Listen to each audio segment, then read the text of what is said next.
우리 하나님 말씀 보도록 하겠습니다. 창세기 31장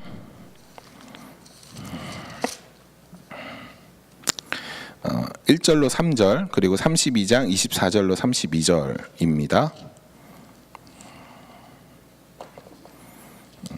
네. 1절로 3절은 제가 읽도록 하겠습니다.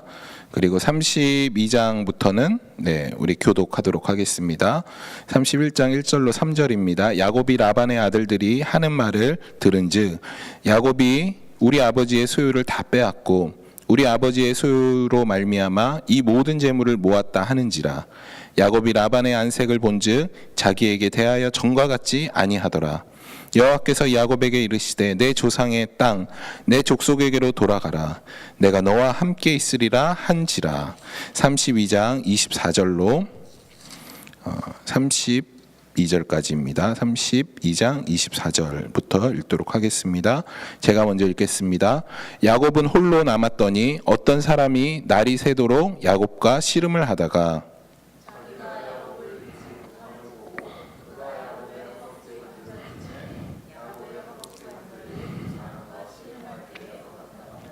그가 이르되 날이 새려 하나 나로 가게 하라.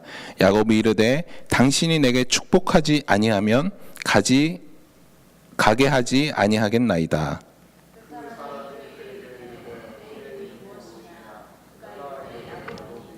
그가 이르되 내 이름을 다시는 야곱이라 부를 것이 아니요 이스라엘이라 부를 것이니 이는 내가 하나님과 및 사람들과 겨루어 이겼음이니라.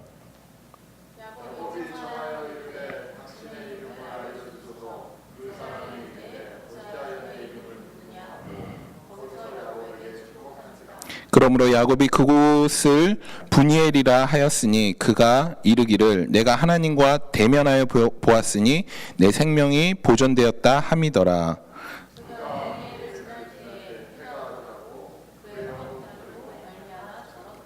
그 사람이 야곱의 허벅지 관절에 있는 둔부의 힘줄을 쳤으므로 이스라엘 사람들이 지금까지 허벅지 관절에 있는 둔부의 힘줄을 먹지 아니하더라. 아멘.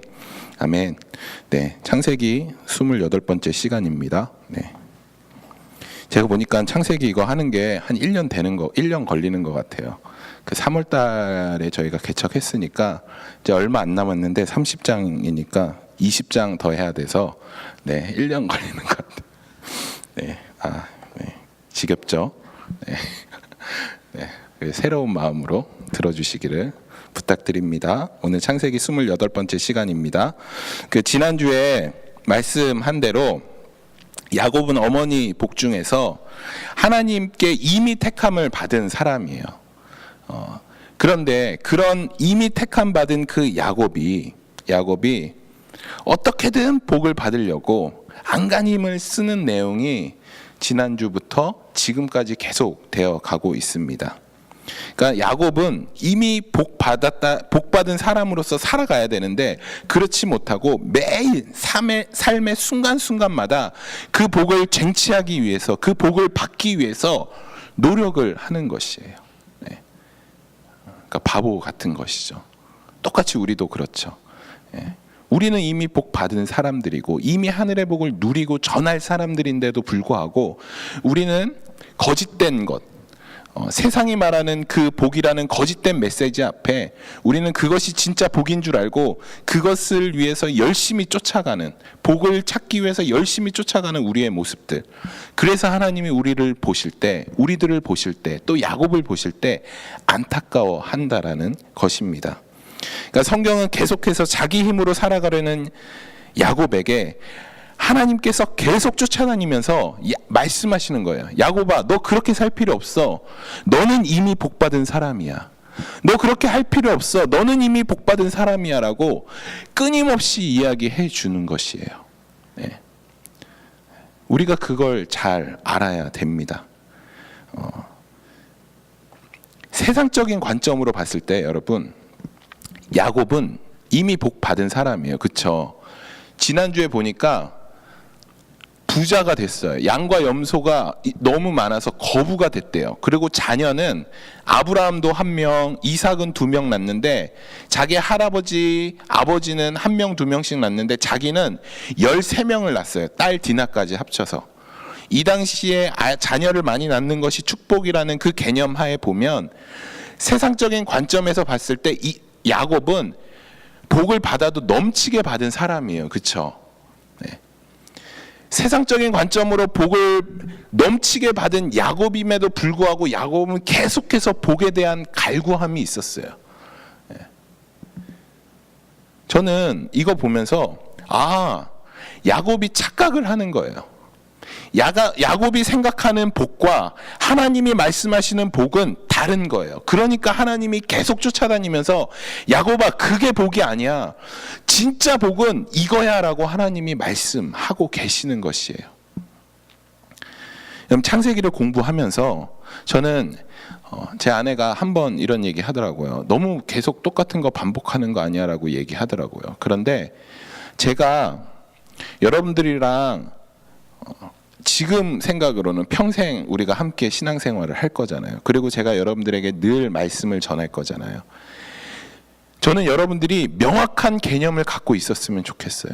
제가 여러분들에게 복 받으세요 얘기하는데 제가 말하는 복과 여러분들이 생각하는 복의 개념이 다르면 안 돼요. 그런데 이것은 한 번 얘기해서 될 것이 아니라고 저는 생각해요. 왜냐하면 여러분들이 지금까지 너무나 많은 잘못된 개념들을 갖고 있어요. 복에 대한 잘못된 개념, 돈 많이 벌고 성공하는 건 성경은 절대 그것을 복이라고 얘기하지 않는데 죄송하지만 많은 목사님들도 설교에도 그것을 복이라고 얘기하고 계세요. 여러분, 그래서 저와 같이 신앙생활 하기 위해서 또 우리 이 복음교회에 함께 나오는 우리 동역자로서 개념을 잘 갖고 저와 같은 개념으로 여러분들이 바뀌셔야 돼요. 정말 바뀌셨으면 좋겠어요. 복에 대한 개념, 죄에 대한 개념, 죄가 무엇이냐? 그냥 거짓말하고 단순히 나쁜 일 하는 것이 죄냐? 아니요, 그것이 죄가 아니에요. 제가 성경에서 계속 얘기하는 거, 함께하지 않는 거, 누구와? 하나님과.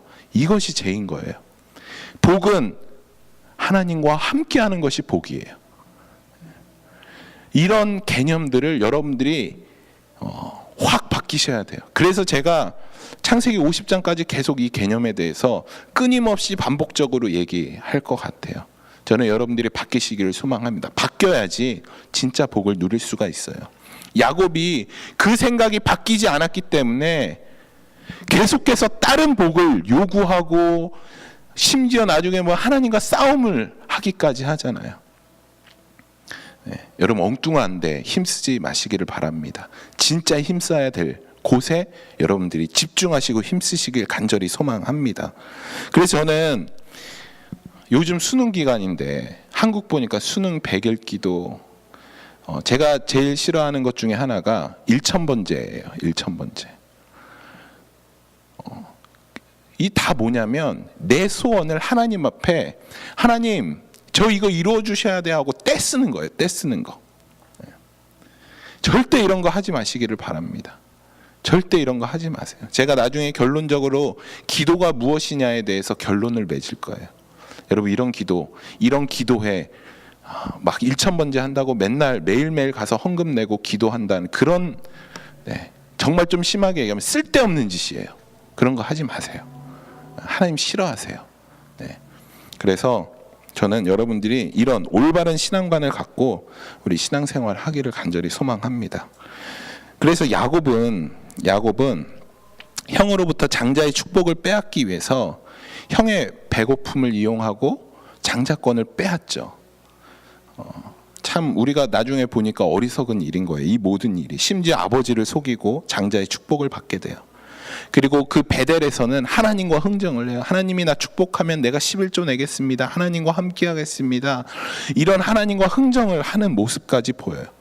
그러니까 자기를 도와주면 열심으로 하나님께 보답하겠다라는 것이죠.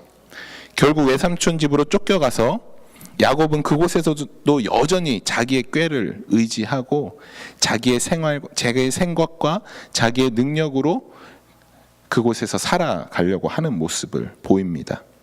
그런 삶 가운데서 재산이 모아지게 돼요. 거부가 되게 돼요.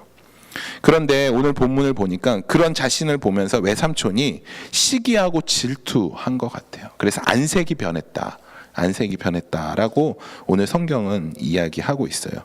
그렇게 삼촌의 안색이 변한 것을 야곱이 눈치를 채고 삼촌에게서 이제 몰래 떠나려고 해요. 그러니까 자기 재산을 단 한 톨도 뺏기지 않겠다라는 것이에요. 그러니까 야곱이 이제 계획을 짜요.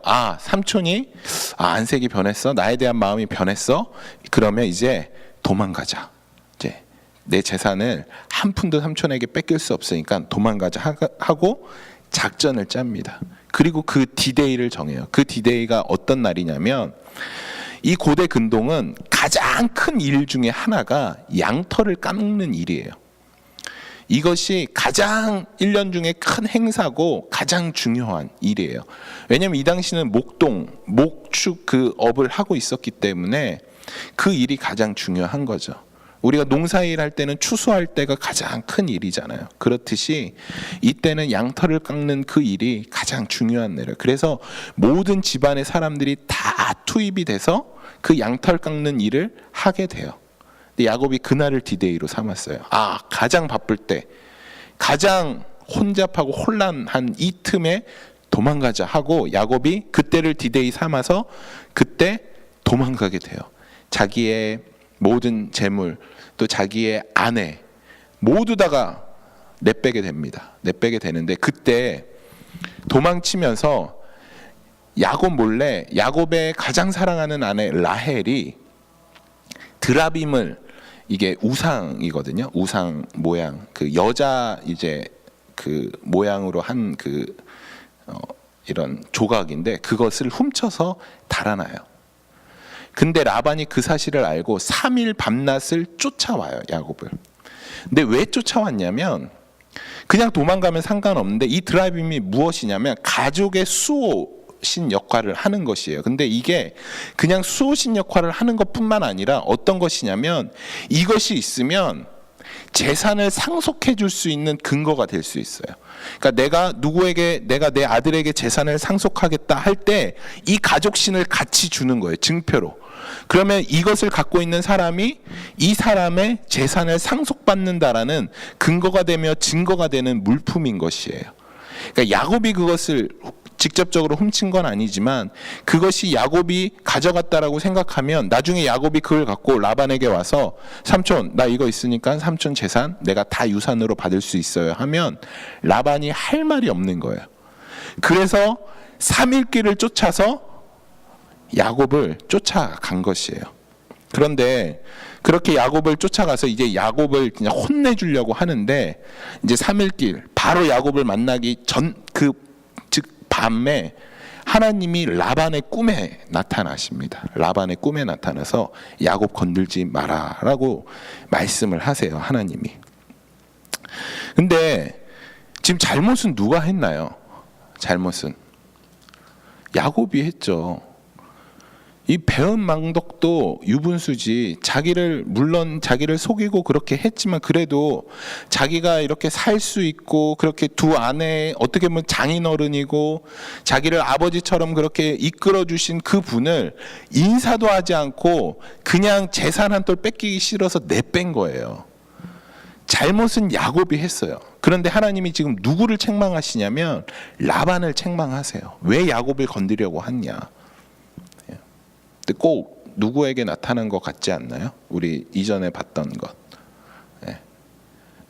아브라함이 자기 아내 팔고 아비멜렉한테 하나님이 나타나서 아비멜렉을 책망하시잖아요. 또 이삭도 자기 아내를 누이라고 속이니까 또 하나님이 아비멜렉을 책망하시잖아요. 하나님은 지금 야곱을 보호하시는 거예요. 야곱을 보호하시는데 야곱이 착해서 어떤 거룩한 일을 해서 어떻게 자기가 하나님 앞에 이쁨 받을 짓을 해서 야곱을 보호하시는 게 아니라 하나님이 지금 그 언약을 하나님이 지키시고 계신 것이에요. 베델에서 야곱은 하나님이 나 지켜주면 나 이거 하겠고 저거 하겠고 라고 얘기했지만 야곱은 그 모든 것들을 단 하나도 지키지 않았어요. 하나님 앞에 그 야곱은 단 하나도 지키지 않았지만 지금 누가 지키고 계시냐면 하나님이 그 언약을 지키고 계신 것이에요. 내가 너를 베델에서 하나님의 약속, 너를 절대 떠나지 않겠다.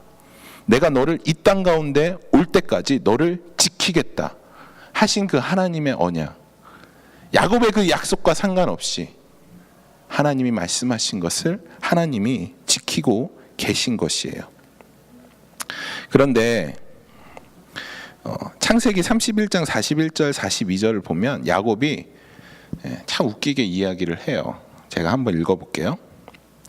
내가 외삼촌의 집에 있는 이 20년 동안 외삼촌의 두 딸을 위하여 14년을, 외삼촌의 양떼를 위하여 6년을 외삼촌에게 봉사하였거니와 외삼촌께서는 내 품삯을 10번이나 바꾸셨으며 우리 아버지의 하나님 아브라함의 하나님 곧 이삭이 경외하는 이가 나와 함께 계시지 아니하였더라면 외삼촌께서 이제 나를 빈손으로 돌려 보내셨으리로마는 하나님이 내 고난과 내 손의 수고를 보시고 어젯밤에 외삼촌을 책망하셨나이다. 지금 야곱이 엉뚱한 말을 하고 있는 거예요. 되게 말은 그럴듯하잖아요. 이게 어떤 말이냐면 진짜 유치한 말이에요. 이렇게 풀이할 수 있어요. 하나님이 어제 삼촌에게 나타나셨죠. 왜 나타났냐면 하나님이 나의 수고를 보고 그게 기특해서 나타나신 것이에요. 그러니까 이제 나 쫓아오지 마세요. 하나님께 혼납니다. 이렇게 얘기한 것이에요. 야곱이 지금 삼촌한테 엄청 유치하게 훈계하고 있는 거예요. 근데 우리도 그런 모습이 종종 있어요. 어느 날 뭔가 좀 잘 풀리면 내 기도가 먹혔구나. 야, 내가 요즘에 좀 새벽기도 좀 하니까 좀 일이 잘 풀리는데, 야, 내가 요즘에 좀 헌금 좀 하니까 일이 잘 풀리는데, 좀 뭐 이것 좀 하니까 좀 막혔던 게 잘 풀리는데, 똑같은 거예요. 지금 야곱이 얘기하는 거랑 이렇게 생각하는 거랑 똑같은 거예요. 이거는 어떤 걸 얘기하냐면, 제가 준섭이랑 싸움을 종종 하거든요. 이제 준섭이랑 종종 싸우는데 준섭이가 아빠 미워 그러고 이제 막 토라지고 막 그러면 제가 준섭이한테 너 이제 내가 맛있는 거 안 사줄 거야. 너 나 밉다 그랬지? 알았어. 선물 저거 내가 준 거 다 갖고 와. 다 딴 사람 줄 거야. 제가 이렇게 이제 협박을 해요. 그리고 준섭이가 어느 날 앞에서 뽀뽀를 해요. 준섭아 뽀뽀했지? 아이스크림 줄게. 제가 이렇게 얘기를 해요. 그럼 막 좋아하고 막 또 알랑방구 끼고 막 이래요. 준섭이가. 하나님을 이렇게 보는 거예요. 하나님을 이렇게 보는 거예요. 여러분, 하나님은 야곱을 지키시고 보호하고 그를 쫓아가셔요. 그런데 야곱이 잘해서, 야곱이 기특해서, 우리가 기도를 많이 해서, 우리가 하나님 앞에 이쁜 짓을 해서 하나님이 우리를 지키시고 보호하시는 게 아니에요. 하나님 우리를 그러시는 이유는 우리가 이미 하나님의 자녀이기 때문이에요. 자녀이기 때문에. 여러분, 그 사실을 잊지 않았으면 좋겠어요. 자꾸 하나님을 유치한 하나님으로 만들지 않았으면 좋겠어요. 자꾸 뭐 하나님 앞에 뭐 구할 거 있을 때, 좀 내가 하나님 앞에 아쉬울 때 막 그때만 새벽기도 가고, 그때만 뭐 하고, 그때만 좀 열심히 하는 것 같고, 그러다가 그것이 풀리면 그냥 다시 예전의 모습으로 돌아오고, 그런 삶은 하나님을 정말 유치하게 만드는 일이에요. 하나님을 한낱 그냥 나의 소원을 들어주는 그런 하나의 우상으로 전락시키는 것이에요. 하나님은 그런 분이 아니셔요. 하나님은 여러분의 어떠함과 상관없이, 여러분이 이쁜 짓을 하든 나쁜 짓을 하든 악하든 선하든 그거와 상관없이 여러분을 이미 하나님의 백성으로 삼았기 때문에 하나님은 여러분을 보호하고 지키시고 함께 하신다는 것입니다. 이것이 하나님이에요. 이것이 신실하신 하나님이에요. 우리가 신실하신 하나님을 찬양하는 그 이유가 그것이에요. 나의 어떠함과 상관없이 하나님이 일하시는 것. 여러분, 이 하나님을 믿으시기를 소망합니다. 이렇게 하나님의 돌보심으로 야곱은 고향으로 돌아오게 돼요. 고향으로. 근데 아직까지 큰 산이 하나 남아 있어요. 이제 라반 삼촌은 이제 잘 넘어갔는데 제일 무서운 에서가 있는 거예요. 자기 형. 자기가 장자권을 몰래 축복받고 도망쳐 버려 갖고 화가 잔뜩 난 야곱을 죽이려고까지 한 그 에서 형을 만나야 되는 거예요. 고향으로 돌아왔기 때문에. 근데 야곱이 지금 두려워서 만나지를 못해요. 그때 하나님의 군대가 나타납니다. 하나님의 군대, 야곱 앞에. 그러니까 하나님이 지금 야곱을 어떻게 하시는 거냐면, 야곱이 무서워요 하면 하나님이 라반의 꿈에 나타나서 하나님이 야곱아 내가 이렇게 너 보호하잖아. 그러면 야곱이 무서워요 하다가 하나님이 좀 나 도와주시나 그러고 한 발을 걷는 거예요. 그리고 또 무서워요 하니까 하나님이 하나님의 군대를 보여주시는 거예요. 야곱아 내가 이렇게 이 군대와 함께 너와 함께 하고 있으니까 두려워하지 마라고 하나님이 또 보여주시는 거예요. 그리고 야곱이 그 하나님의 군대를 보고 그 땅을 마하나임이라고 부르기 시작한 것이에요. 그런데 그 하나님의 군대를 봤음에도 불구하고 또 에서가 400명의 그 사람들을 데리고 온다라고 하니까 야곱이 겁먹은 거예요. 또 답답하죠, 야곱. 하나님이 꿈에서 나타나서 라반을 멈추게 하시고 군대까지 나타나서 내가 너와 함께한다라고 알려주시고, 그럼에도 불구하고 또 걱정이 돼갖고 지금 양떼를 두 떼로 나눠서 하나씩 보내는 거예요. 이 무슨 생각이, 이게 왜 그러냐면 야곱이 재산을 어떻게든 자기 재산을 지키려고 하는 거예요. 반이라도 건지겠다라는 생각이에요. 그리고 야곱을 보면 자기가 사랑하지 않는 순으로 보내요. 처음에 종들 보내고 그 다음에 라헬을 사랑하거든요. 그러니까 레아를 먼저 보내요. 먼저 시녀들 먼저 보내고 레아를 보내고 마지막에 라헬을 보내고 자기 혼자 남아요. 자기를 가장 사랑하기 때문에 자기가 맨 마지막에 혼자 남는 거예요. 다 죽으면 도망가려고. 진짜 처절합니다. 자기 혼자 남게 돼요. 그게 야곱의 모습이에요. 이게 진짜 가슴 아픕니다. 그런데 딱 이게 우리 모습 같아요. 우리가 지금도 제가 예배 드리면서 그 꽃들도라는 찬양을 하는데 꽃들이 피어나고 이제 하나님을 예배할 것이고 하는데 너무 은혜가 되더라고요. 그런데 이렇게 찬양하고 또 돌아가면 삶의 문제 앞에 또 낭망되기 시작해요. 우리가 멋지게 하나님을 예배하지만 또 이렇게 말씀을 듣지만 우리가 주님 앞에 기도하고 나가지만 야곱처럼 하나님의 군대까지 그 마하나임 그것을 보여주시기까지 했지만 여전히 우리는 삶의 그 문제 앞에서 낭망하고 쓰러지게 됩니다. 이것이 우리의 모습이에요. 야곱과 똑같은 모습. 그런데 감사한 게 무엇인 줄 아세요? 하나님은 이런 야곱과 또 우리를 그냥 두시지 않아요. 하나님이 계속 그것을 보여줌에도 불구하고 두려워 떠는 야곱과 우리에게 하나님이 어떻게 하시냐면 오늘 제목이 이거예요. 시비 거는 하나님. 계속 툭툭 치세요. 시비를 거시는 것이에요.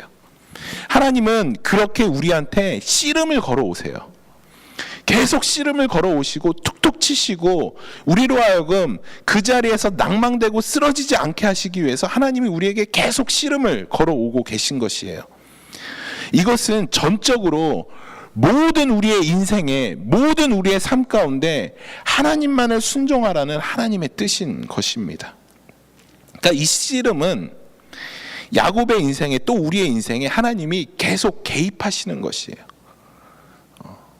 여러분 때로는 하나님 제발 저 좀 가만두세요. 이렇게 말씀을 듣고 할 때 저는 그러거든요. 그냥 이렇게 죄인된 모습으로 그냥 찔림 없이 편히 살고 싶을 때가 있어요. 이렇게 죄를 짓는 것을 좀 죄를 누리고 싶은 마음이 있어요. 여러분들은 안 그러시죠? 저는 좀 그럴 때가 있어요. 이렇게 죄 짓는데 하나님이 말씀 안 하셨으면 좋겠어요. 좀 저를 내버려 두셨으면 좋겠어요. 그런데 하나님이 계속해서 툭툭 치세요. 야, 그러면 안 되지. 야, 그러면 안 되지. 그럴 때마다 좀 짜증이 나요. 그런데 그게 은혜예요, 여러분. 여러분 안에 하나님이 말씀하시는 거, 여러분들이 죄 자리에 있을 때, 낭망되는 자리에 있을 때 하나님이 여러분들을 어떤 방법으로든 툭툭 치실 때 그것이 짜증날 수 있지만 그것이 감사한 것입니다. 여러분, 오늘 우리 32장에서 야곱이 하나님과 씨름을 해요. 야복강가에서. 그런데 많은 분들, 이렇게 알고 계신 분들이 있어요. 이것은 보좌를 흔드는 기도라고 얘기하시는 분들도 많아요. 또 우리도 그렇게 많이 알고 있는 분들이 있어요. 그러니까 우리의 뜻을 이루기 위해서 하나님과 씨름을 해서 하나님을 이긴 거예요. 그래서 하나님이 야곱을 이스라엘이라고 말씀하시는 거예요. 이스라엘이 무엇이냐면 하나님과 겨루어 이겼다. 야, 대단하죠? 그러니까 이스라엘은 하나님과 겨루어 이긴 것이라는 뜻을 갖고 있어요. 대단한 거죠. 그러니까 보좌를 흔들어서, 하나님을 흔들어서 우리가 하나님을 이겨서 우리의 뜻을 관철시키는 것이에요. 그래서 우리는 하나님 앞에 죽도록 매달려야 된다. 보좌를 흔드는 기도를 해야 된다. 하나님이 마음을 돌릴 때까지 금식하면서 기도해야 된다라는 말씀으로 이해할 수 있어요. 그런데 그 말씀이 아니에요. 그 말씀이 아니에요. 자꾸 보좌 흔들면 하나님 머리 아프세요. 어지러우세요. 하나님 보좌 흔들지 않았으면 좋겠어요. 호세아 12장 3절 4절에서 보시면 이런 말씀이 있습니다. 야곱은 모태에서 그의 형의 뒤꿈치를 잡았고 또 힘으로는 하나님과 겨루되 천사와 겨루어 이기고 울며 그에게 간구하였으며 하나님은 베델에서 그를 만나셨고 거기에서 우리에게 말씀하셨나니. 그러니까 지금 호세아가 이 야복강가에서 야곱과 하나님이 겨루는 것을 인용하고 계세요. 그러니까 열심으로 기도하고 하나님을 귀찮게 하면, 우리가 죽을 각오로 하나님과 씨름하면 우리의 기도가 응답된다라는 뜻이 아니라, 그런 뜻에서 호세아가 인용한 것이 아니라, 이 말씀은 어떤 뜻이냐면, 호세아는 야곱이 야복강가에서 그 씨름을 하는 것이 이스라엘의 신앙적인 실패와 패역함을 꾸짖고 있는 것으로 인용시키고 있는 것이에요. 그러니까 이스라엘의 패역함을 지적하면서 야곱의 씨름을 인용하는데, 너희들은 왜 하나님 앞에 덤비냐라는 뜻으로 인용하는 것이에요. 너희들은 왜 하나님 앞에 덤벼? 야곱처럼이라고 인용하는 것이에요. 그러니까 하나님과 야곱이 씨름한 이 사건은 야곱이 목적하는 생애와 소원과 목표와 야망을 하나님과 씨름을 해서 이루려는 것이 아니라, 그런 것이 아니라 정반대로 야곱이 목적하는 생애와 소원과 목표 등과 하나님께서 약속하시는 복된 인생이 서로 맞지 않아서 충돌하는 것이에요. 이해가 되시나요? 나의 소원은 이것인데 하나님이 원하시는 건 이것이에요. 근데 나는 내 소원을 양보하기가 싫어. 난 내 소원을 이루고 싶어요. 그런데 하나님이 나를 향한 소원은 다른 것이에요. 그것이 맞지 않아서 충돌하는 게 씨름하는 것이에요. 이해가 되시나요? 여러분 충돌하시는 일 많지 않나요? 전 맨날 충돌해요. 이 씨름이 매일 있어요. 하나님의 간섭하심이 매일 있어요. 말씀을 마치겠습니다. 여러분, 야복강가에 숨었던 야곱에게 하나님이 찾아오셨어요. 그런데 야곱이 하나님을 찾아간 게 아니라 하나님이 야곱을 찾아오셔서 시비를 거셨어요. 그러니까 지금까지 야곱의 인생 속에 나타난 수많은 갈등과 시비와 다툼과 형과 에서와 싸움, 이런 모든 것들은, 라반과 싸움, 이런 모든 것들은 야곱과 그들의 싸움이 아니라 야곱과 하나님이 싸운 것이에요. 야곱과 하나님이. 그리고 그 마지막 결론적인 장면이 오늘 이 야복강가에서 하나님과 싸움을 하는, 씨름을 하는 장면입니다. 여러분, 하나님과 씨름하고 계신가요? 네. 아니면 혼자 승승장구하면서 그냥 내 뜻대로 마음껏 살아가고 계신가요? 여러분, 우리 인생에서 세상의 것을 갖기 위한 욕심은 이렇게 강해요. 여러분, 하나님을 이길 수 있는 존재가 어디 있나요? 그렇죠? 하나님을 이길 수 있는 존재가 없어요. 그럼에도 성경은 야곱이 하나님을 이겼다, 그래서 이스라엘이라는 이름을 부여해요. 왜 그럴까요? 이게 굉장히 위대한 칭호일까요? 이스라엘이? 아니요. 이스라엘은 창피한 이름이에요. 우리가 그렇게 삶에 대해 집착한다라는 것이에요. 하나님을 이겨서까지 내가 나의 욕망을 채우고 싶은 그 마음을 하나님이 이스라엘로 부르시는 것이에요. 우리들도 이스라엘이죠. 영적 이스라엘. 여러분, 하나님을 이겼다라는 이 이스라엘이라는 이 이름이 자랑스러우신가요? 아니면 창피하신가요? 창피하셔야 돼요. 우리는 하나님을 이기려고 하면 안 되는 것입니다. 여러분, 이렇게 내가 스스로 우상이 되고자 하는 마음이 강한 것이에요. 강한 것. 이것을 보여주는 것이 무엇인 줄 아셔요? 십자가예요. 십자가. 사람들과 사람이 씨름을 해서 결국 예수님을 십자가에 죽이는 것이에요. 그래서 사람들이 이겼다라고 생각했어요. 사탄도 이겼다라고 생각했어요. 예수님을 죽임으로, 십자가에 못 박힘으로 사단도 세상도 다 이겼다라고 생각했어요. 그런데 실상은 이긴 것이 아니었어요. 실상은 이긴 것이 아니었어요. 부활로 하나님이 승리하게 된 것입니다. 여러분, 야곱을 하나님이 야곱에게 네가 나를 이겼다, 하나님을 이겼다, 너는 이제부터 이스라엘이라고 해라 라고 얘기했어요. 야곱이 자기가 이긴 줄 알았어. 그런데 한 발을 내디드니까 걷지를 못하겠는 거예요. 하나님 관절을 치셔서 평생 저른발이가 되게 하셨어요. 그때 이후로 야곱은 지팡이를 짚고 다니기 시작했어요. 여러분, 야곱이 이긴 것이 아니에요. 하나님이 그의 관절을 쳐서 그가 지팡이, 그 하나님의 지팡이 없이는 절대 한 걸음도 걷지 못하는 사람으로 만들어 버리신 것이에요. 그것이 은혜인 것이에요. 그것이 십자가의 은혜, 그것이 야복강가에서 야곱과 하나님이 씨름한 그 은혜라는 것입니다. 여러분, 이스라엘은 하나님과 괴로워 이겼다. 이것은 결코 좋은 이름이 아니에요. 바로 우리의 모습인 것이에요. 하나님을 이겨서까지 우리의 소망을 채우려는 그 악한 모습, 그것이 이 이름 안에 감추어진 뜻입니다. 그래서 우리는 내가 신이 되려고, 하나님을 이기려고 하는 마음을 누그러뜨리고 언제나 하나님 앞에 완벽한 항복을 하셔야 돼요.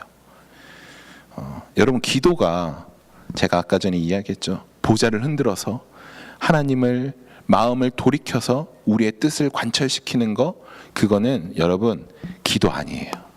정말 기도 아니에요. 하나님 이것 들어주세요, 저것 들어주세요. 여러분, 예수님이 우리에게 가르쳐준 기도가 있어요. 주 기도문, 그렇죠? 그 기도를 한번 보셔요. 예수님이 우리에게 기도를 두 개를 가르쳤어요. 너희는 먼저 그의 나라와 그의 의를 구하라. 그리하면 이 모든 것을 더하리라. 이게 기도예요.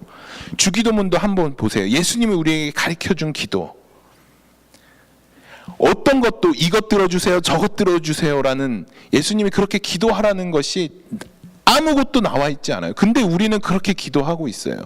여러분, 기도는 이것 들어주세요, 저것 들어주세요, 우리의 소원을 관철시키는 그런 것이 아니라, 기도는, 진짜 기도는 무엇이냐면 예수님이 겟세마네 동산에서 한 기도.